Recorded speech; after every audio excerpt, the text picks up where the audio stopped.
O episódio 6 de X-Men 97 acaba de provar a máxima do mundo dos quadrinhos. Se não tem cena de morte, é porque não morreu. Regra número 1. Não matar.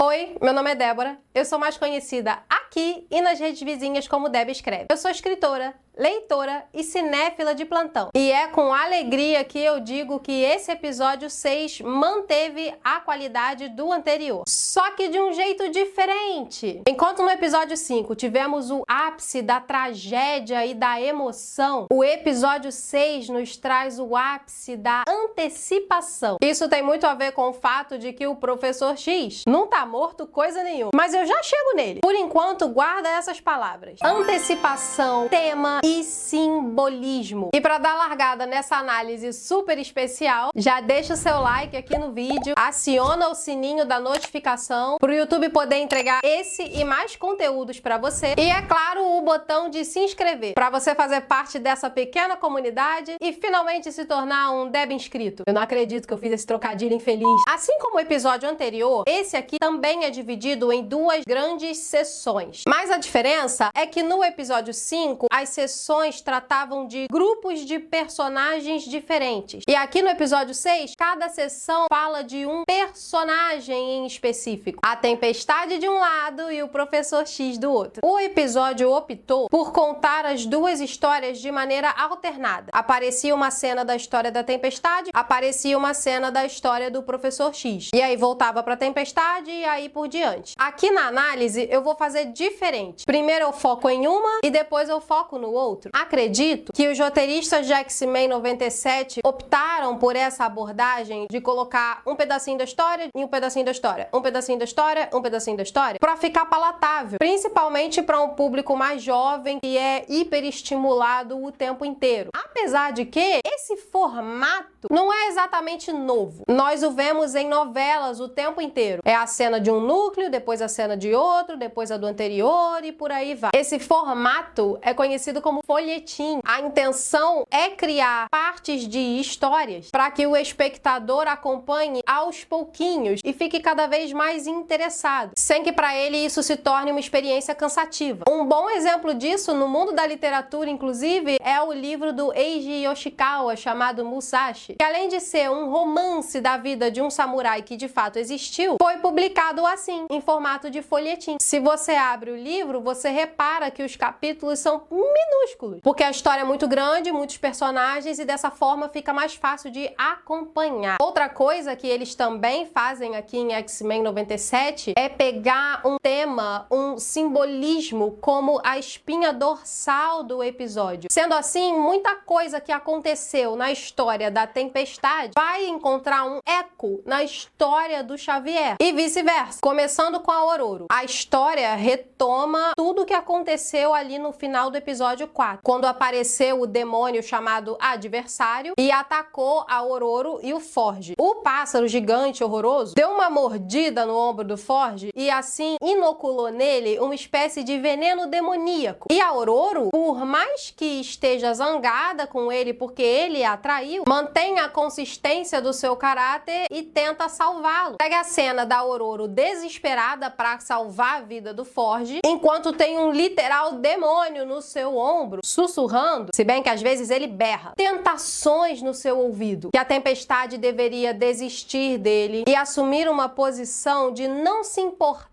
nem com o Forge, nem com os X-Men, nem com a humanidade. Em outras palavras, deixar de ser quem ela é. E só isso já engloba dois temas, que é o da identidade e da família. Lembremos que, sem os seus poderes mutantes e tendo recebido aquela traição do Forge, a Tempestade está super abalada psicologicamente. Há cenas ali dela lutando com o demônio. E eu achei interessante porque a maneira como o adversário ataca a Tempestade foi diferente da maneira como ele atacou o Forge. O Forge, ele atacou para matar, como se ele fosse mais descartável. A Tempestade, ele sempre atacava sufocando. Lembra no final do episódio 4? Ele deu um abraço apertado nela. Agora ele repetiu o padrão e continuou sufocando-a nas ilusões, dessa vez dentro de um caixão. E a animação é bem boa nisso. Remete a um filme de terror. Coloca bem na frente e no centro o medo que a Tempestade tem de locais fechados. fechados. E tem uma hora que o adversário perturba a tempestade a acusando. É o demônio mesmo. Daquele momento no episódio 2, em que para consolar a Jean Grey, a tempestade menciona que ela já imaginou-se sem poderes. Como seria se ela fosse normal? E fica usando isso para atacar o psicológico dela. A sorte é que o Forge, mesmo enfraquecido, consegue exorcizar o adversário por hora. Afinal de contas, ele é envolvido ali com a questão da ancestralidade da Terra, seu lado místico e religioso. E a única forma da tempestade livrar ele da morte é extraindo a seiva de um cacto com propriedades curativas, que só existe no fundo de uma montanha muito específica. E no momento que ela já está dentro da mina subterrânea, quase alcançando o bendito cacto, o adversário aparece de novo, sufocando-a tanto com palavras quanto com seus poderes. E por um instante, você fica ali sufocado junto com a Ororo. O ângulo da animação, a expressão de seu rosto, você a vê toda espremida ali entre duas paredes de rocha, o que é muito louco, porque um pássaro gigante se enfia ali, né? Mas é o poder do demônio. E quando parece que tudo tá perdido, a Ororo tem um estalo. Ela foi levada ao limite de uma tal maneira que a sua personalidade, o seu caráter e a sua essência são forçados para fora. E a resposta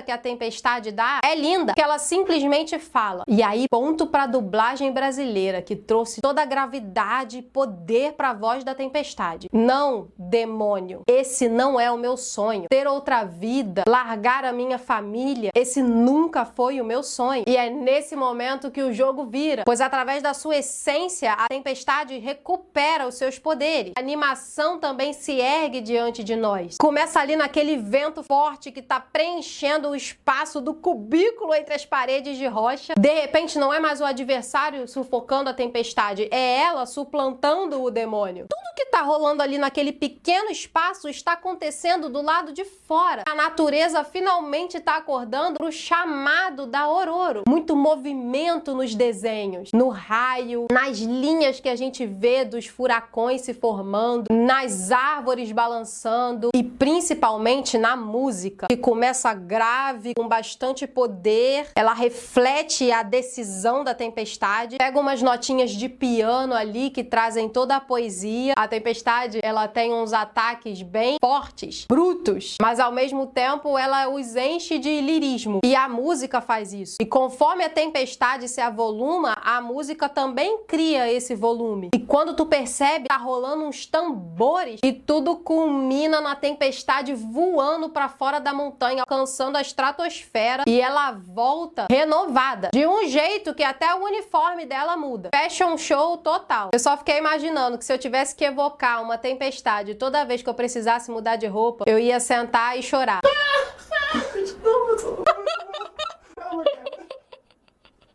Porque depois eu ia ter que arrumar bagunça. Como que eu continuo depois disso? O fim dessa história da tempestade culmina em mais um tema, que adivinha, vai aparecer na história do Xavier também. É a ressurreição. É passar por algo terrível e emergir disso vitoriosa. Vamos ao do professor Charles Xavier. Essa é a prova do que eu falei no início do vídeo e que o nerd já tá muito familiarizado com essa lei máxima. Se a gente não viu o personagem morto, preferência debaixo da terra, e em alguns casos nem isso, é porque ele tá vivo.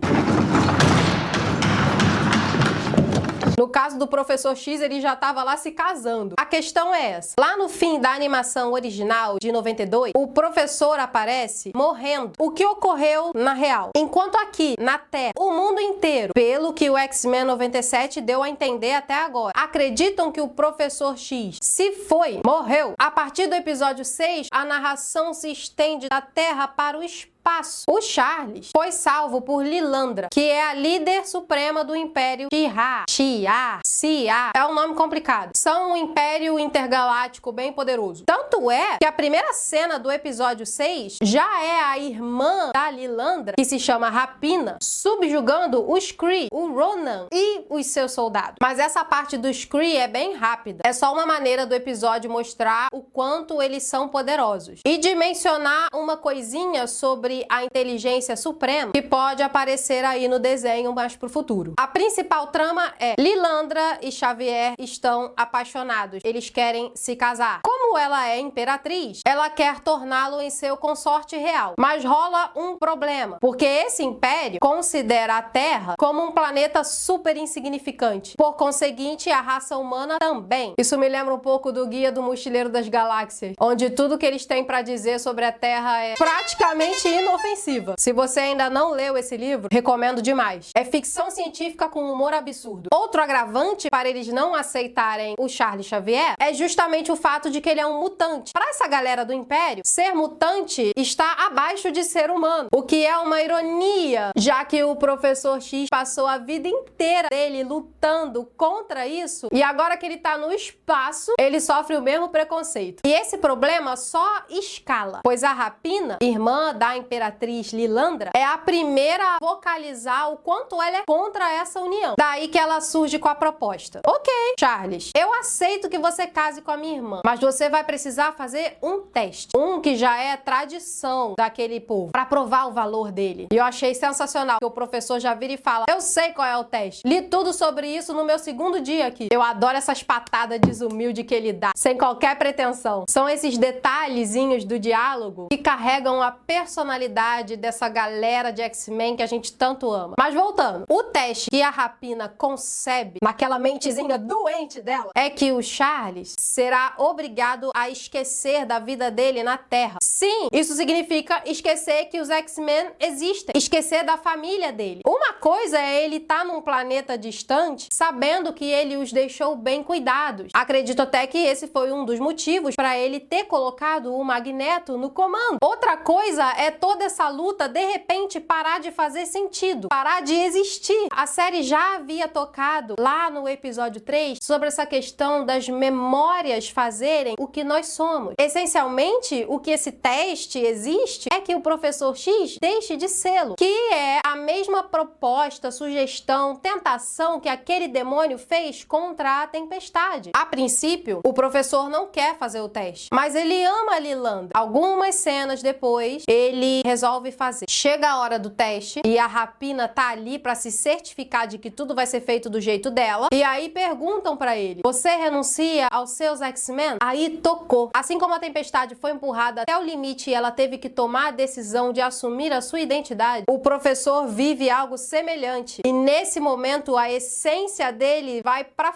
fora da mesma maneira. Ele é incapaz de deixar de ser o Professor X, na Terra ou no espaço. Ele é incapaz de abandonar a sua família. No momento que ele recusa, a Rapina vira e fala: ahá, eu sabia. É assim que todos os terráqueos são, egoístas e blá blá blá blá. A verdade é que ela armou essa presepada toda porque ela sabia que o Charles não ia trair as suas memórias e ia recusar. E isso a daria desculpa perfeita para destronar a própria irmã. Rola uma briga, rola um fight, um começo do que parece ser um golpe de estado, mas é nesse momento que o poderosão lá toma o controle da situação. Aqui, o Charles vira com ele mesmo e fala: mano, eu nem usei meus poderes. Tá na hora de resolver logo isso de uma vez por todas. Eu vou ensinar esse povo burro. Essa foi a parte do episódio que eu comecei a sorrir, assim, igual uma doida. Através dos seus poderes de telepatia, o professor simplesmente leva todo mundo que tava ali pro plano astral pra uma sala de aula. Ele aparece de pé ali, comendo a sua maçã de professor. É muito Professor X, é muito X-Men. E ele se utiliza da sala de aula, é um simbolismo de como ele usa os seus poderes para poder ensinar. Na minha opinião, mais do que um telepata, o que faz do Charles a personagem incrível que ele é o fato de ele ser professor. Ele evita, elimina conflitos ensinando. Aí ele explica para aquele bando de alunos teimosos, o que inclui até a própria Lilandra, que o império deles foi construído através do que ele chamou de colheita de mundos roubados. Massacra civilizações que poderiam ter chegado ao seu ápice, mas jamais conseguiram fazer isso. Elas foram assimiladas culturalmente pelo Império, o que é uma espécie de paralelo com o nosso próprio Império Romano aqui da humanidade. E eu poderia ficar ouvindo a aula do Professor X por horas, mas infelizmente ela é interrompida por um fogo rosa muito conhecido que consome o seu globo globinho ali de professor. E nesse momento ele vê o Gambit. Mas não é o Gambit amorzinho que a gente conhece. É o Gambit já amor. É o Gambit uma ameaça, um fantasma. Já que o professor usou seus poderes de uma maneira tão contundente, ele acabou descobrindo o que aconteceu na Terra, naquele ataque de Genosha. E esse é o momento que ele decide. E assim como ele, no mesmo paralelo, a Tempestade também descobre. Não com uma telepatia gloriosa, mas através das notícias na TV. Tanto ela quanto o professor não conseguem mais ficar naqueles mundos isolados. Eu preciso voltar para minha família. Que episódio lindo! Mas ele ainda não acabou. Após o fechamento do arco da Tempestade e do arco do professor, para que eles se insiram na história principal, aparece uma cena do Trask fugindo do Sinistro. Esse demônio, sim, o grande responsável pelo ataque de Genosha. Aí eu deixo a minha opinião sincera. Essa pequena cena do Trask com o Sinistro matou o timing do fechamento do episódio. Pra mim teria sido perfeito se acabasse ali no professor falando: eu tenho que voltar pros meus X-Men. Mas eu acho que os roteiristas pensaram que precisava de mais um pedacinho, um gancho pra manter a galera empolgada pro que vem por aí. Eu não acho necessário. O Charles já me deixou empolgada o suficiente. A Tempestade, igual. Olha aquele debate de você priorizar por uma narrativa menos perfeita em detrimento de manter as pessoas entretidas. Eu acho que pecaram nisso. Ficou meio anticlimático. E essa é a análise do episódio 6. Foi bom, hein? E agora eu quero saber a opinião de vocês. E aquele abraço, aquele muito obrigado aos membros do canal. Quero ver principalmente o comentário de vocês. Eu sempre respondo primeiro aos membros. Caso você tenha gostado do vídeo e se quiser me ajudar a continuar aqui com essas análises e fazer o canal crescer, você pode ir clicando no botãozinho do valeu. E é isso. Vídeos anteriores na tela. Vou ficando por aqui. Beijos, até a próxima e bye bye!